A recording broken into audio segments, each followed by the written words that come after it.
You can't even cook properly. Bring me my food now. Arlo stormed into the kitchen, his eyes dark with irritation as he took in the unfinished dishes. You're driving Mom crazy with your carelessness. Before I could respond, a stack of plates wobbled precariously and crashed to the floor, shattering into countless jagged pieces. Arlo didn't flinch. His expression remained cold and indifferent. This is your fault. You shouldn't have stacked them like that, he said flatly before turning and walking away, leaving me to clean up the mess. The sharp sound of breaking dishes must have caught my father-in-law's attention, because he appeared in the doorway a moment later. His eyes swept over the scene, lingering on my face before his expression shifted to something unreadable. Are you okay? He asked, his voice laced with concern. I nodded stiffly, still shaken. He hesitated, then spoke in a low, firm voice. I'm going to talk to my wife about this. You should come too. A chill ran down my spine. My name is Helen Davis, and I'm 32 years old. I've been married to Arlo for almost a year now. Before our wedding, I worked as an outpatient nurse at a small pediatric clinic, but I recently transferred to a general hospital in the same city to expand my experience. 1 year of marriage still feels like the honeymoon phase, or at least it should, but living with my mother-in-law, since the day we got married, has made that impossible. Arlo insisted we move in with her, worried she'd be lonely since his father worked out of town. At first, I thought it would be nice a chance to bond, to support each other. I was wrong. The first signs came the morning after my first night shift at the new hospital. I had worked from midnight to 8:30 a.m., and by the time I got home, exhaustion weighed me down like a lead blanket. All I wanted was sleep. Instead, I was greeted by Tiana's sharp voice. Helen, you are terrible, she snapped the moment I stepped inside. Blinking through my exhaustion, I checked the time just past 9 a.m. Arlo had already left for work. Tiana's voice was loud enough for the neighbors to hear, but she didn't seem to care. You didn't even make me breakfast. What were you thinking? I frowned, still groggy. I made breakfast last night before I left for work. Did Arlo eat it all? Her scowl deepened. Don't make excuses. Suppressing a sigh, I rubbed my aching eyes and trudged to the kitchen to make breakfast again. When I placed the plate in front of her, she barely glanced at it, before taking a bite and scrunching her face in disapproval. Too salty, she huffed. I turned to leave, desperate to get some rest, but her voice stopped me in my tracks. Where do you think you're going? There are still dishes to clean. I'm sorry, Tiana, I said as calmly as I could. I just finished my shift. Could you wash them this time? She scoffed. Excuse me, cooking includes cleaning, doesn't it? I also left the laundry for you, so finish those before you rest. I clenched my teeth. I'll do them later. I need sleep. Tiana's eyes narrowed. You're Arlo's wife, aren't you? You don't have kids, so what else do you have to do? It was clear she wouldn't let me rest. Exhausted beyond words, I forced myself to finish the chores, each task weighing heavier on my already drained body. Lately, she had started dropping hints subtle but relentless. When you have a child, leave the housework to me, she would say with a saccharine smile. Arlo was an only child, and Tiana had made it her mission to see me pregnant as soon as possible. I heard my friend's daughter-in-law conceived on her honeymoon, she bragged one afternoon, and another friend's daughter-in-law already has 3 children. I'm so jealous. I can't wait to meet my grandchildren. I wanted a baby too, not just to quiet her, but because I genuinely wanted to start a family. But despite trying everything, tracking my cycle, taking supplements, even visiting a fertility shrine, I still wasn't pregnant. After finishing the chores that day, I finally told her, I'm going to rest now. But before I could even sit down, she smiled sweetly and said, thank you for your hard work, but it's almost lunchtime. Pasta would be fine. By the time I finally crawled into bed, it was nearly noon. Later that night, I brought up fertility treatment with Arlo. The doctor suggested we go in together to make a treatment plan. Can you come with me on Saturday morning? He looked up from his phone, frowning. What? Why do I need to go? You told me you were worried about us not having kids, I reminded him. I did say that, but why should I be involved? His irritation was evident. Because fertility treatment requires both of us, I explained, trying to keep my patience. The doctor said, your reproductive health is just as important as mine. A semen analysis is part of the process. Arlo scowled. Why don't you handle that alone? It's not my problem. His words felt like a slap. Of course it's your problem. We're in this together. Your mom keeps asking why we haven't had kids yet. Don't talk about my mother like that, he snapped. If there's a problem, it's on your end. Fix it. I swallowed my frustration. That's why I need your cooperation, the doctor said. I don't care what the doctor said, he interrupted. I'm perfectly healthy. I don't need a test. Then prove it, I challenged. His jaw tightened. How would you like it if your colleagues saw you in a place like that? Are you trying to humiliate me? He yanked the blanket over his head. I'm not going. End of discussion. I sat on the edge of the bed, staring at him in disbelief. It wasn't just my exhausting job or my unpredictable shifts that wore me down. It was coming home to a mother-in-law who treated me like a maid, a husband who dismissed my struggles, a house that never felt like home. And I was tired. So tired. I hardly ever had a day off. If I had known my new job would be like this, I never would have made the switch. Lately, my mother-in-law's criticisms had only gotten worse. It was hard to believe, considering how she acted now, that when I first married into the family, she never pressured me about housework. But something had changed. Maybe it was because of my fertility issues. Back then, I had been healthy, even a little on the thicker side, but over time, I had withered into skin and bones. I looked sickly, yet somehow, neither my husband nor my mother-in-law seemed to notice. Maybe because they saw me every day, the change was too gradual for them to care. One summer day, my husband approached me with an idea, his face alight with excitement. We're celebrating my mother's 60th birthday this Sunday, he announced. She's inviting a lot of friends, so I need you to handle the preparations. Then, he handed me a piece of paper, a guest list, menu details, everything written meticulously in Tiana's handwriting. She had even specified the tableware, the liquor brand, and the exact order in which the food should be served. I glanced at the number of guests, my brow furrowing. 10 people, that much food for only 10 guests, and Sunday, that's right after my late shift, I reminded him. My mother said that day works best for her, Arlo said casually. You'll be fine. You're always up past noon anyway. The party's at noon, so it won't be an issue. With that, he left the room, leaving me standing there in disbelief. I knew better than to expect any help from him or his mother. The morning of Tiana's birthday arrived. As usual, I came home from my late shift, exhausted and lightheaded, but I had no choice but to push through. At least I had done the laundry and cleaning the night before, but my husband had eaten some of the food I had bought in advance, so I had to rush out for more groceries.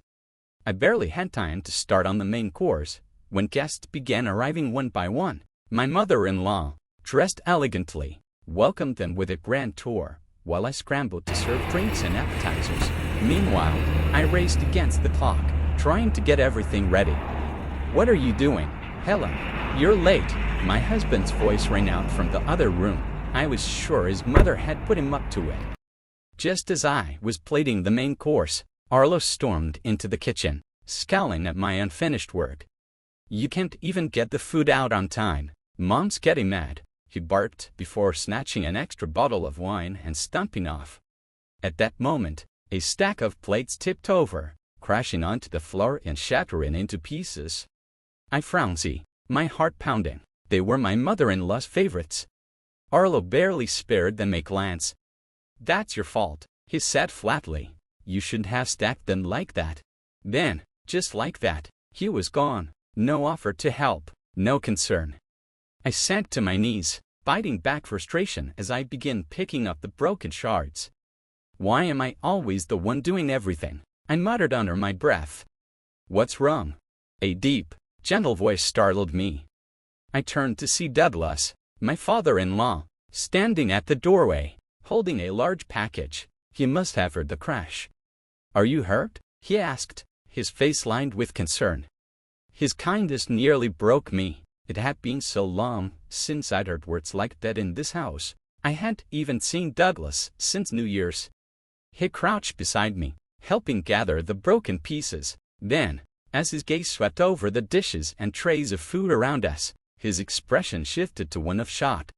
"Did you do all this by yourself, Helen?" he asked, looking around as if expecting to find someone else in the kitchen. But there was no one. I let out a humorless chuckle. I always do. Douglas studied me, really seeing me for the first time. I must have looked awfully hair-thin and unkempt, my skin pale, dark circles under my eyes. I wasn't the lively woman I had once been. His surprise turned into something else in her, not at me, but at the situation. "Come with me," he said, his voice low, firm. "I need to talk to my wife." "I still have dishes to do," I protested weakly. "You don't have to," he said, his tone final. I hesitated, but he guided me into the living room. Tiana was in the middle of pouring a glass of wine when she spotted us. "Helen, how long are you going to keep me waiting?" she snapped before turning to the guests with a smile. And here's my husband. He's been working out of town but came home just for me." The guests greeted Douglas with polite nods. He returned them with a smile, then spoke. "Thank you all for coming today. I'm Douglas, her husband. My foolish wife is grateful for your hospitality." A nervous laugh bubbled out of Tiana. "Oh, dear, foolish. On my birthday." "You were foolish, truly," Douglas replied coolly. Tiana's smile faltered. "What?" A hush fell over the room. The light, festive mood had vanished in an instant. Douglas stood beside me, unwavering, and for the first time in a long while, I wasn't standing alone. I stood slightly behind Douglas as he faced the guests, feeling his presence like a shield. "I'd like to introduce you to my son's wife, Helen," he announced, his voice carrying through the room. Tiana quickly tried to interject. "Oh, honey, Helen is busy with..." But Douglas shot her a sharp glare, silencing her instantly. "A year and a half ago, she married my son," he continued. "Back then, she was a bright, cheerful young woman. I truly believed she and Arlo had a wonderful future ahead of them. But look at her now. She didn't look this miserable even 6 months ago." A murmur spread through the crowd. "She doesn't look anything like her photos. She's way too skinny." Douglas turned back to Tiana. "Why has she changed so much?" Tiana hesitated before scrambling for an excuse. "Well, I don't know. Maybe work has been too hard. I told you on the phone that she switched hospitals and has been on the night shift since the start of the year." Douglas frowned. "I see. So, are all of Helen's co-workers suffering like this? If so, that would be a clear violation of the Fair Labor Standards Act. I'll have to contact the union." Tiana stiffened. "And no, that's not." But Douglas didn't let her finish. "Are you really going to pretend you know nothing? I just heard that you've been overworking Helen without giving her a single day to rest. She worked an overnight shift and then had to prepare this entire party by herself without sleep." His voice carried an unmistakable anger. He was right. I had told Douglas everything how, for the past 6 months, I had been treated like nothing more than a housekeeper. Tiana averted her eyes, unable to refute his words. Douglas then turned his attention to my husband. "And you, Arlo, you knew this was happening. Why didn't you do anything?" Arlo shifted uncomfortably. "Well, that's between Mom and Helen. It had nothing to do with me." Douglas's voice grew sharper. "Nothing to do with you. What did you vow at your wedding? Didn't you promise to protect and support her? Does she look happy to you?" Arlo fumbled for a response. "Well, I mean, sometimes I thought it was a bit much, but Mom said it was normal for a woman without children to take care of the household." Douglas's face darkened. A husband should stand by his wife, not hide behind his mother. "Have you already forgotten how your first marriage ended? You drove her away the same way." A heavy silence settled over the room. Arlo's face turned red with embarrassment. I stared at him in shock. I had known he was divorced before we married, but I never knew his ex-wife had suffered the same way I had. It all suddenly made sense. Then, Tiana snapped. "Let me tell you something. This is the kind of work she should be doing as a woman without children. It's been a year since they got married, and she still hasn't given us a baby. She's an unfit wife. Douglas's expression turned ice cold. Even if she were infertile, that wouldn't justify how you've treated her. You're just taking out your frustration on her. How dare you? Tiana shrieked. You've been gone so long, what do you even know? Do you have any idea what it's like? All my friends brag about their grandchildren, and I have none. I'm lonely. I want a grandchild as soon as possible. Her voice cracked as she dissolved into tears. For a brief moment, I felt a twinge of pity, but that didn't erase the months of suffering she had put me through, with the fact that she had treated Arlo's ex-wife the same way. I met her tearful gaze and spoke firmly. I don't think you'll be getting any grandchildren anytime soon. The room went still as I pulled out a stack of papers from my pocket. These are my fertility test results: blood work, AMH levels, uterine and fallopian tube drainage tests, anti-sperm antibody tests. Everything came back normal. My body is perfectly healthy. If Arlo's first wife had the same experience, isn't it obvious where the problem lies? I turned to my husband, locking eyes with him. The issue isn't me, it's you, Arlo. His face went pale. Huh? You suspected it, didn't you? That's why you never wanted to get tested. But instead of facing the truth, you let your mother treat me like a servant. I sighed, my exhaustion weighing heavier than ever. I did love you, Arlo. I even thought about keeping this to myself, but you keep yelling at me. You refuse to help me. And now I know you treated your ex-wife the same way. I just don't care anymore. Wait a minute, Arlo stammered. That's not true. I can't be infertile. Right. Then go get tested, I shot back. But honestly, I don't care about the results anymore. With that, I turned my back on my pleading husband, my sobbing mother-in-law, and the stunned guests. As I walked out of the room, I heard the quiet shuffle of chairs as the guests began to leave. Later, my divorce was finalized with the help of an attorney. Arlo had tried to fight it, but Douglas had secretly recorded our conversation that day. It was enough proof that I had been emotionally abused by both him and Tiana for months. Not long after, Arlo finally got a fertility test. The results confirmed I've had oligospermia. Tiana was furious. Their world continued to crumble. The divorce scandal spread, shaming Arlo at work. Meanwhile, Douglas filed for divorce from Tiana as well. Despite everything, I had once hoped that Arlo and his mother would change after his first marriage failed, but they hadn't. Douglas later apologized to me, regretful that he hadn't noticed my suffering sooner. He even admitted he should have insisted on Arlo getting tested before we married. I heard rumors that my ex-mother-in-law, now shunned by her former friends, was living in public housing with Arlo in the same city. As for me, Douglas introduced me to someone kind, reliable man who worked under him. After 6 months of dating, we got married, and this time, I was truly happy. The other day, I had a checkup at my obstetrician's office. I'm 2 months pregnant. Soon, I'll be visiting Douglas to share the news. After all, he's the one who helped me escape the nightmare and find a better future.